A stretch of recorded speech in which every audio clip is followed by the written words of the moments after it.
Elhamdülillahi Rabbil alemin. Elhamdülillahil vehhab. Lil mu'minine sebiles savab. Vessalatu vesselamu ala Muhammediz zaciri anil eznab. Elhasu ala talabis savab. Ve ala alihi ve ashabihi hayrul al ve hayrul ashab. İlahi ya Rabbel alemin ve Erhamer Rahimin, içinde bulunduğumuz bu mübarek Ramazan ayında oruçlarımızı kabul, ibadetlerimizi makbul, kıraatlarımızı indinde kabul-u karin eyle ya Rab. Ya Rab, sana yapmış olduğumuz dualarımızı Kabe-i Muazzama'da, Ravda-i Mutahhara'da, Mescid-i Aksa'da yapılan dualarla birleştirerek kabul eyle Allah'ım. Ya Rab, bu Ramazan'ı bizim için, alem-i İslam için, bütün insanlık için hayırlara vesile eyle. Ya Rab, senin rızkınla orucumuzu tutup, senin verdiğin takatla orucumuzu devam edip, senin gönderdiğin kitaba bağlı kalmak suretiyle abid ve ibadet aşkımızı Ya Rabbi ziyade eyle ve yapmış olduğumuz ibadetleri indinde kabul eyle. Ya Rab, bizi öyle bir affet ki hiçbir günahımız kalmasın. Ya İlahel Alemin, eğer bu Ramazan ayında sana açılan eller boş çevrilirse başka türlü kendimizi nasıl affettirebiliriz? Ya Rab, oruçlarımızı hakiki manada oruç tutanların orucuyla, kıyamlarımızı gerçek manada senin huzurunda kıyam edenlerin kıyamıyla, kıraatlarımızı senin rızan için kitabını okuyanların kıraatıyla birleştir. Günahlarımızı af, dualarımızı kabul, tövbelerimizi makbul eyle ya Rab. Ya Rab, sana açılan elleri boş çevirme. Allah'ım ölülerimize rahmet eyle.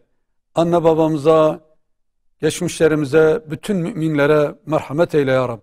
Ya Rabbi, dünyadayken İslam üzere yaşayıp, ölürken imanla ölmeyi cümlemize nasip eyle. Allah'ım, Ramazan ayı, rahmet ayı, bereket ayı, mağfiret ayıdır. Bu Ramazan'ın rahmetinden, mağfiretinden, bereketinden, nasibini alanlardan eyle bizi. Ya Rab, bugüne kadar yapmış olduğumuz tüm ibadetlerimizi, hususen tuttuğumuz oruçlarımızı indinde kabul eyle. Ya Rabbi, bugüne kadar işlemiş olduğumuz tüm günahlarımızı Settar ismi celilinle günahlarımızı setreyle ya Rab. Günahlarımızı affeyle, kusurlarımızı setreyle ya Rab.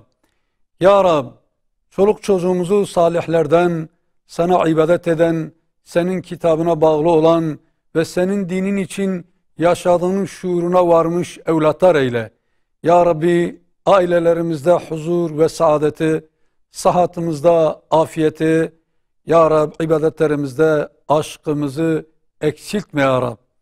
Ya Rabbi, senin rızan için bugünlerde oruç tutan, yeryüzünün ne kadar mümin, muvahhid insanlar varsa, sana el açıp dua ettiklerinde onların duasını kabul ettiğin gün bizim dualarımızda onların duasıyla birleştir ve dualarımızı kabul eyle.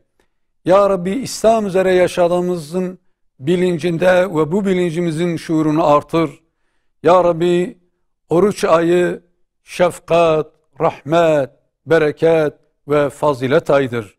Bu ay ruhları diri tutan, müminleri birleştiren, gönülleri bir araya getiren, mağdur ve mazlumları sevindiren, yardımlarıyla, fitreleriyle, zekatıyla, herkesin elinden gelen elinden geldiği kadarıyla revan oldukları, bu konuda insanlarımızın sahi ve gayrete geldiğini görüyorsun.